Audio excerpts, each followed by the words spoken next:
దేవుని నామానికి స్తోత్రాలు. మీ అందరికి కూడా వందనాలండి. అందరూ కూడా బాగున్నారు కదా.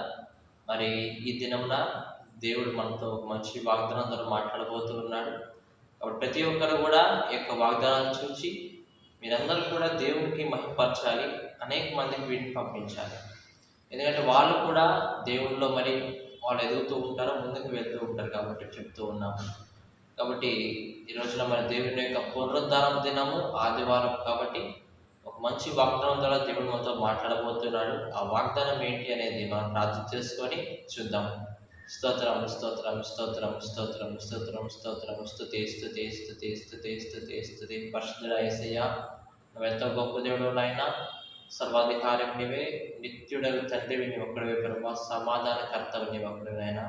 మా జీవితాలకి నువ్వు శాంతిని సమాధానం దయచేయవాడా నీకే స్తోత్రాలు చేస్తూ ఉన్నాం. నీ యొక్క మేలును బట్టి నీకే స్తోత్రాలయ్యా. నువ్వు చేయబోతున్న కార్యాన్ని బట్టి నీకే స్తోత్రాలు. మా జీవితాల్లో ఎన్నో గొప్ప గొప్ప కార్యములు జరిగించి ఉన్నావు, అద్భుత కార్యములు జరిగించిన దేవా నీకే స్తోత్రాలు. ఈ రోజున మా ప్రార్థన ఆలకించండి. ఈ పునరుద్ధరణ దినమున ఆదివారంలో ప్రభావ మా ప్రార్థన ఆలకించిన సహాయం ఇచ్చేయండి ప్రభావ. మీరు మాతో మాట్లాడిన రోజున మా జీవితాలకు ఎటువంటి వాగ్దానం అయితే అవసరమో దాన్ని మీరు మాకు అనుగ్రహించమని యేసు నామమున బట్టి మిక్కిలి వినయంతో ప్రార్థించి అడిగి వేడుకొనుచున్నాం పరమ తండ్రి, ఆమేన్. మరి దేవుని యొక్క వాగ్దానం మనం చూస్తే ద్వితీయోపదేశకాండము 20వ అధ్యాయం మనం తీసినట్లయితే ద్వితీయోపదేశకాండము 20వ అధ్యాయము 4వ వచనం మనం చూద్దాం. 20:4 మనం చూస్తే కనుక, భయపడకుడి, వనకకుడి, వారి ముఖమును చూసి బెదరకుడి, మీ కొరకు మీ శత్రువులతో యుద్ధము చేసి మిమ్మల్ని రక్షించువాడు మీ దేవుడైన యెహోవానే. ఏమంటున్నాడు దేవుడు? యుద్ధాల గురించి మాట్లాడుతున్నాడు దేవుడు. ఆత్మ సంబంధమైన యుద్ధాలు. ఒకప్పుడు మరి ఆ యొక్క పాత నిబంధన కాలంలో అయితే కనుక ఏమేమి ఉండేయంటే మరి ఎన్నో శారీరకమైనటువంటి యుద్ధాలు ఉండేవి. కానీ ఇప్పుడు మనకి ఏంటంటే కనుక ఆత్మపరమైనటువంటి ఆ యొక్క యుద్ధాలు అనేవి కూడా ఉంటున్నాయి. కాబట్టి మనతో ఏమంటాడు దేవుడు, మీరు ఆ యొక్క శత్రువులను చూసి మీరు వనకమాకండి, బెదరమాకండి. నిజంగా ఒక యుద్ధంలో మనం చూస్తే కనుక శత్రువులను చూసి భయపడినప్పుడు ఏమండి ఆ యొక్క వాళ్ళని ఎదిరించేటటువంటి ఆ యొక్క సత్తా లేనప్పుడు వీళ్ళ యొక్క భయం అనేది కలిగిద్ది, వణుకు అనేది కలిగిద్ది. ఆ యొక్క పట్టుదల లేనప్పుడు, గెలుస్తాము అన్న నమ్మకం లేనప్పుడు ఆ యొక్క మరి ఈ యొక్క సైనికుల గుండెల్లో ఏముంటూ ఉంటుంది అంటే భయం అనేది వస్తూ ఉంటుంది. అలానే మన జీవితాల్లో కూడా సాతానుడు ఎన్నో గొప్ప గొప్ప పనులు పెడుతూ ఉంటాడు, సమస్యలు పెడుతూ ఉంటాడు. అయితే మనము వాడిని చూసి అంతా కూడా మన యొక్క మైండ్ సెట్ ప్రకారం, మన యొక్క మైండ్లో ఏం ఆలోచిస్తున్నామో దాన్ని బట్టి మనం భయపడుతున్నామా లేదా ఎదుర్కొంటున్నామా అని మనకు అర్థమైపోతూ ఉంటుంది. ఒకవేళ సాతాను చూసి భయపడ్డావు అనుకో, వామ్మో వీడిని ఎదిరించలేను అని అనుకున్నావు అనుకో, అప్పుడేమైపోతావు? భయపడతావు, వణుకుతావు ఉంటావు కదండి. ఇంకేమంటాడు? బెదిరిపోతామని చూసి, సాతాను చూసి బెదిరిపోతూ ఉంటాడు. అదే ఏమంటాడు దేవుడు, మీరు అలా ఉండద్దు. ఎందుకు ఉండద్దు అంటున్నాడు? మీ కొరకు మీ శత్రువులతో నేను యుద్ధం చేస్తాను.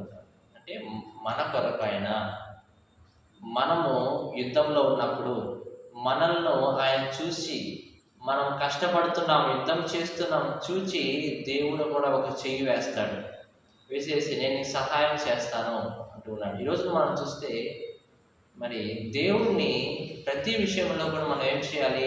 దేవుణ్ణి ముందు పెట్టాలి. ముందుకు పెట్టి ఆ తర్వాత మనం దేవుడు చెప్పినట్లుగా విని దాని ప్రకారం వెళ్తూ ఉండాలి. అంతేగాని ఈ రోజులు ఏం చేస్తున్నారంటే దేవుడు ముందు పెట్టకుండా వీళ్ళు ముందు వెళ్ళిపోతూ ఉన్నారు. ప్రభువా నా వెనకుండయ్యా అంటూ ఉన్నారు. కాబట్టి దేవుడిని ఎవరైనా లీడర్ని ఎవరైనా వెనక ఉండమని చెప్తారా? చెప్పండి. లీడర్ని ఎవరైనా వెనక ఉండమని చెప్తారా? లేక చెప్పండి. లీడర్ ఎప్పుడైతే ముందుకు మనం నడుచుకుంటూ వెళ్తూ ఉంటాడో ఆ లీడర్ని చూసి మనం కూడా ఏం చేయాలి? మనం నడుచుకుంటూ వెళ్తూ ఉంటాం. అలాగే మన దేవుడు కూడా అంతే. దేవుడిని మనం ముందు పెట్టుకొని దేవుడు ఇటు వెళ్ళే ప్రతి ఒక్క మార్గంలో మనం కూడా వెళ్తూ ఉంటే కనుక అది ఎంత సంతోషకరంగా ఉంటుంది కదండి.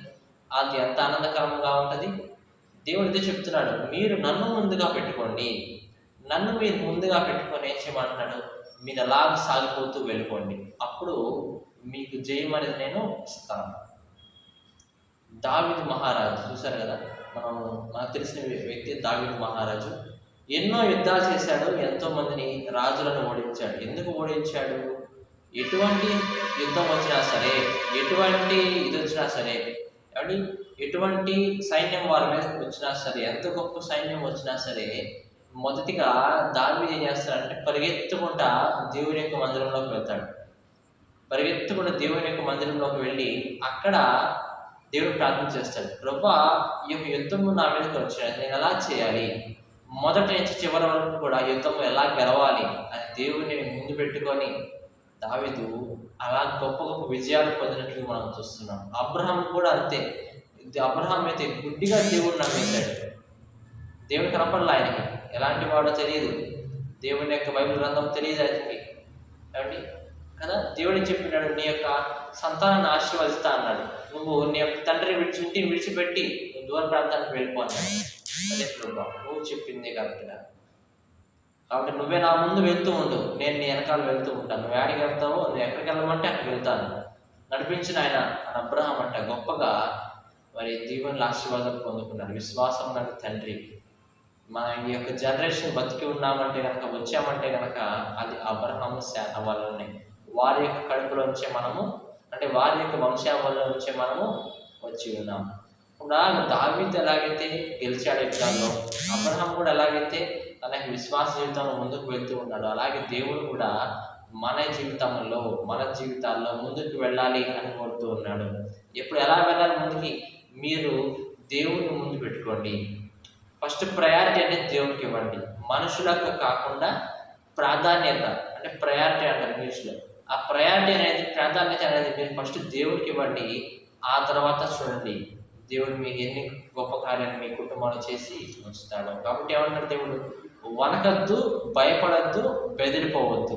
ఎవరు చూసి, సాతాను చూసి, సమస్యలను చూసి ఏం చేయమంటాడు, నన్ను మరి ముందు పెట్టుకొని వెళ్ళండి, నేనే యుద్ధం చేస్తాను, నేనే యుద్ధం చేస్తాను, సులువుగా చేస్తాను, మీకు పనే ఉండదు, నేనే యుద్ధం చేస్తాను. ఎంతసేపు చెప్పండి నాకు యుద్ధం అంటాడు దేవుడు. నాకు ఎంతసేపు యుద్ధం? నేను ఒక మాట సెలవిస్తే జరిగిపోయింది, ఇంకా నాకేం యుద్ధం చెప్పండి. కాబట్టి నన్ను మీరు ముందు పెట్టుకుని వెళ్తే చాలా సులువుగా మీరు యుద్ధంలో గెలుస్తానని చెప్పి దేవుడి యొక్క వాగ్దానంలో సెలవిస్తున్నాడు. ఈ యొక్క వాగ్దానం దేవుడు దీవించి ఆశీర్వదించును గాక. ఆమేన్.